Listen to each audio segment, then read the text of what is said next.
말씀 앞에서 경외하는 오늘 마가복음 12장 1절에서 11절까지의 말씀 가지고 머릿돌을 왜 버릴까 라는 제목으로 말씀을 나누려고 합니다. 이스라엘 사람들에게서는 아들과 아버지는 항상 동격으로 쓰입니다. 동격이라는 것이죠. 아버지와 아들. 그래서 예수님께서도 그런 말씀하십니다. 나를 본 자는 하나님을 보았고 하나님을 본 자는 나를 보았느니라, 이렇게 말씀하시죠. 그러니까 항상 이스라엘에게 있어서 아들, 그 상속자와 또 아버지, 이 두 사람은 항상 동격인 것입니다. 그런데 그 동격인 그 아들을 포도원 농부들이 죽이는 사건이 발생했습니다. 그리고 나서 죽이고 그 주인의 아들을 포도원 밖으로 내던져버렸다, 이렇게 말하고 있습니다. 그런데 우리가 알아야 될 것은 포도원은 누구의 것입니까? 포도원은 분명히 주인의 것이고, 또 주인과 아들은 동격이니까, 아버지와 아들은 동격이니까 또한 아들의 것입니다. 그런데 농부들이 그 아들을, 그러니까 그 포도원의 주인, 그 아들을 상속자라는 이유로 죽였습니다. 그럼 대부분 사람들은 어떻게 생각을 하냐면, 이 말씀, 우리 한글로 읽혀지는 이 말씀 그대로 보면, 포도원의 농부들이 자기들이 이 포도원을 차지하기 위해서 욕심 때문에 그 아들을 죽였구나 라고 이해를 하게 됩니다. 그런데 물론 그런 것도 있지만 꼭 아들을 죽인 이유는 단순히 그 포도원이 탐나서 생기는 그 탐심이나 욕심 때문만은 아닙니다. 이러한 포도원 농부에 대한 이 비유는 구약 성경에 보면 이런 상황을 예언해 놓은 선지자가 있습니다. 이 상황을 예언해 놓은 선지자가 있는데, 그 선지자가 누구냐면 이사야 선지자입니다. 이사야 선지자는 이사야서 5장에 보면 이 상황이 똑같이 묘사되고 있는데, 어떤 내용이 나오냐면 주인이 아주 기름진 땅에다가 포도원을 만듭니다. 그리고 그 포도원에 즙자는 틀을 만들어 놓고 오늘 본문의 내용과 같은 그러한 상황들을 다 만들어 놓고 이 농부들에게 줍니다. 그리고 얼마 안 가서 이제 포도원의 소출을 거둬야 될 때가 이르니까 이 포도원 주인이 그 농부들에게 갑니다. 가서 이 포도 열매의 소출을 얼마만큼 나에게 주라, 이렇게 말을 하죠. 그런데 그때 어떤 일이 벌어지냐면, 포도원 주인이 그 기름진 땅에다가 포도나무를 심었는데, 그 포도나무가 극상품의 포도나무라는 것입니다. 그러니까 굉장히 높은 최고의 포도나무를 심었다는 것입니다. 그러니까 최고의 포도나무를 심었으니까 그 열매는 분명히 최고의 포도 열매를 소출로 거둬야 맞습니다. 그런데 소출을 달라고 찾아갔더니 무엇을 주냐면 들포도를 주는 것입니다. 들포도. 그러니까 그 상황에서 이사야 선지자가 예언했던 그 말씀 내용에서 보면, 내가 극상품의 포도 열매를 바랬더니 저들이 들포도를 주었다. 그럼 내가 어떻게 해야 되느냐? 그렇게 말씀하시면서, 그냥 내가 그것을 가만히 둬야 되느냐? 그걸 받고 만족해야 되느냐? 그렇지 않고 그 포도원을 다 해쳐버리고 그 농부들도 내쫓아버리고 진멸해야 되느냐? 그런데 거기에서는 분명히 그 포도원 농부들을 다 진멸하겠다, 이렇게 말씀하십니다. 그러니까 그 내용이 오늘 마가복음으로 와서는 이렇게 지금 설명이 되어지고 있는 것입니다. 자, 그러면 극상품의 포도나무를 심어서 극상품의 포도 열매를 맺으려고 한다면 그 농부들은 어떻게 해야 그 상품의 포도 열매를 얻겠습니까? 지금 제가 1 더하기 1은 몇이냐고 물어보고 있는데 지금 그걸 모르십니까? 극상품의 포도나무에서 극상품의 포도 열매를 얻으려고 하면 그 농부들이 어떤 노력을 해야 됩니까? 네, 그렇죠. 그 극상품의 포도 열매를 얻기 위한 노력을 해야 됩니다. 들포도는 가만히 놔둬도 지가 알아서 자랍니다. 거기에 뭐 밭을 갈고 뭐 거름을 주고 할 필요가 없어요. 그럼 가만히 놔두면 들포도는 열리게 돼 있는 겁니다. 그러니까 주인이 극상품의 포도나무와 포도나무를 심어서 그들에게 준 이유는 무엇을 기대하기 때문입니까? 극상품의 포도 열매를 기대하는데 그것을 하려면 농부들이 밭도 갈고 좋은 것도 뿌리고 다 그래야 될까? 그러니까 그만큼의 노력과 그만큼의 헌신을 하는 것입니다. 그래야 좋은 것을 얻고 그것이 좋은 값어치를 받습니다. 오늘날 지금 우리가 똑같은 음식도 유기농이다 하면 이 유기농이라는 그 앞에 세자 때문에 얼마나 비싼 가격을 받습니까? 그러면 그 유기농 그 세자를 위해서 농부들이 어떤 헌신을 합니까?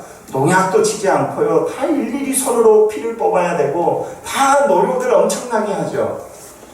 그런데 지금 이 농부들에게 포도원을 주면서 그 상품의 열매를 기대한다는 것은 농부들에게 그만큼의 헌신을 기대한다는 것이죠. 그런데 봤더니 웬걸 들포도를 가지고 오는 겁니다. 들포도. 이건 노력을 안 해도 되는 거예요. 산에 돌아다니면 포도가 많이 있습니다. 들포도는.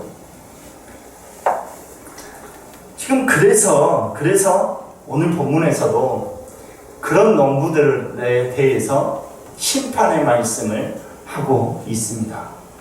여기까지는 이해가 돼요. 여기까지는. 그런데 이 말씀 이후에 뭐가 자연스럽게 따라붙냐면 뭐가 따라붙습니까? 머릿돌이 이야기가 따라붙습니다. 도저히 서로 맞지 않는, 연결되지 않는 내용일 것 같은데 이 내용이 한 챕터로 쫙 이어져서 말씀이 나오고 있다는 것입니다.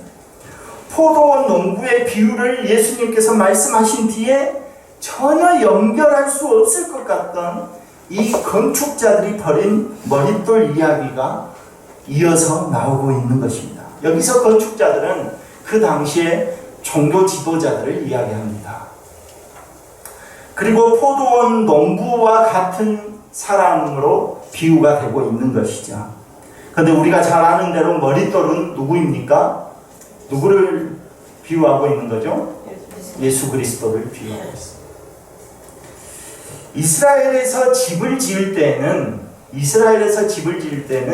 이 머릿돌이 굉장히 중요한 역할을 합니다. 오늘날 제가 이 말씀을 몇 번 드린 기억이 있는데 오늘날에는 머릿돌은 건축을 다 지은 다음에 나중에 벽에다가 하나 머릿돌 해갖고 딱 붙여놓으면 그만입니다. 현판식으로.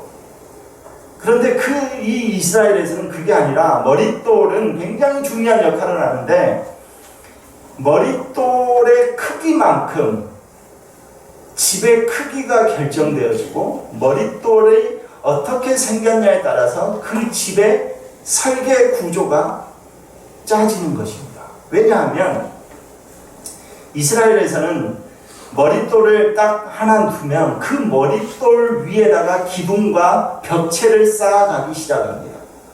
그리고 이 기역자로 꺾어지면 그곳에 머릿돌이 있으면 모퉁이에 있으면 그곳을 기점으로 해서 이 벽을 세워가는 것입니다. 그러니까 머릿돌이 굉장히 중요한 역할을 합니다. 그러므로 큰 집을 짓기 위해서는 머릿돌이 어때야 될까요? 제가 영어로 지금 말합니까? 큰 집을 짓기 위해서는 머릿돌이 어떻게 해야 돼요? 커야 되죠. 당연히 그걸 다 받쳐야 되니까. 건축자들이 계획하는 그 설계에 맞춰서 머릿돌을 세우는 것입니다.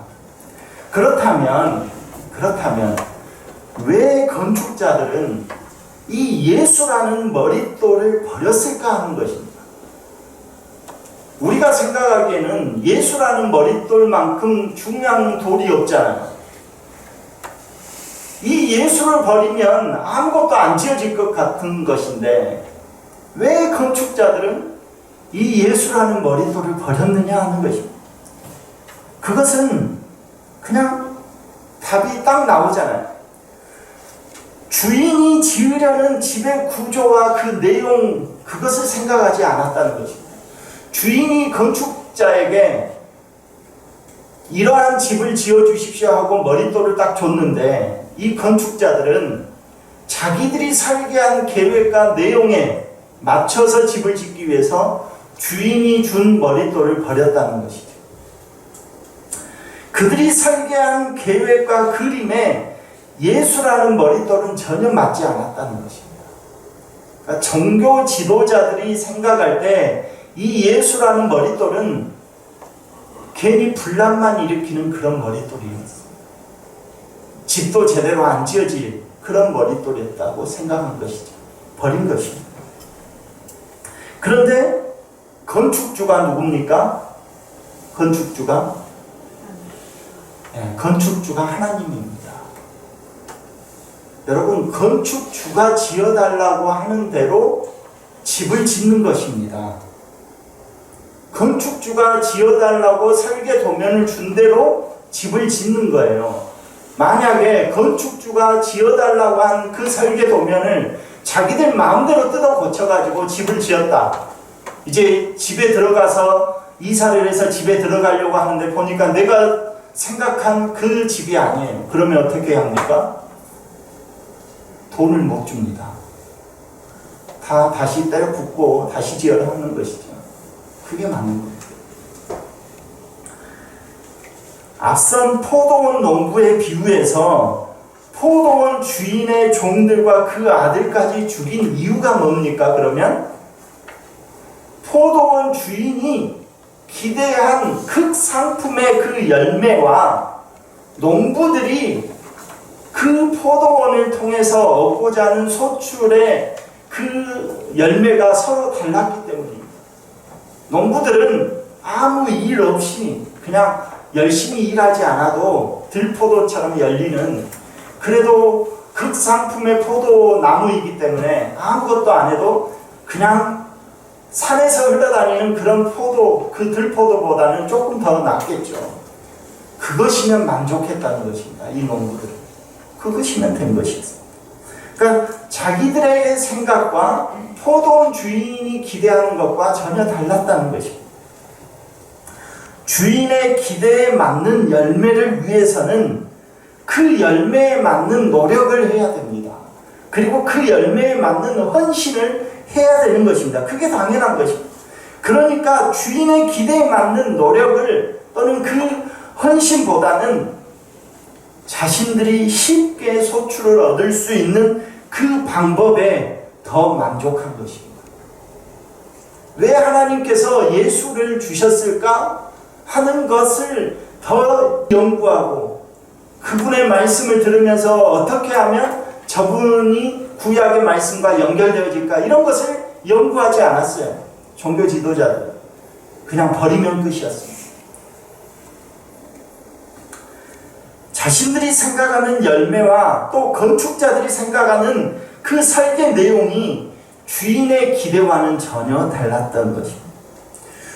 주인 대신 주님께서 극상품의 그 포도원을 농부들에게 맡겨놨지만 자신들이 준비하고 노력한 그 내용은 극상품이 아니라 들포도면 충분했다는 것입니다. 우리가 다른 성경 내용 가운데 이 비유가 있습니다. 달란트 비유가 있습니다. 달란트 비유 다 아시죠? 주인이 먼 여행을 떠나기 전에 종들에게 한 사람에게는 5달란트, 한 사람에게는 2달란트, 한 사람에게는 1달란트를 주고 떠납니다. 그때 5달란트, 2달란트 받은 사람은 어떻게 합니까? 열심히 장사를 합니다. 그 달란트 받은 것 가지고. 그리고 한 달란트 받은 사람은 땅에 묻어두죠. 그리고 나서 주인이 돌아와서 그것을 결산을 할 때 어떻게 했냐라고 물어보니까 5달란트, 2달란트 받은 사람은 내가 열심히 일해서 이렇게 더 5달란트와 2달란트를 더 남겼습니다 하고 바칩니다. 그때 하나님 그 주인이 칭찬하죠. 착하고 충성된 종이다. 근데 한 달란트 받은 사람은 땅에 묻어놨던 그 한 달란트를 파서 주인에게 줍니다. 주인은 손해 본 것이 아무것도 없습니다. 그렇죠? 주인은 손해 본 게 없어요. 한 달란트 준 걸 한 달란트 받았어요. 그런데 그 주인이 그 종에게 화를 내면서 그 종을 그 종에 있는 것까지 빼앗아서 더 남긴 사람에게 줘버립니다.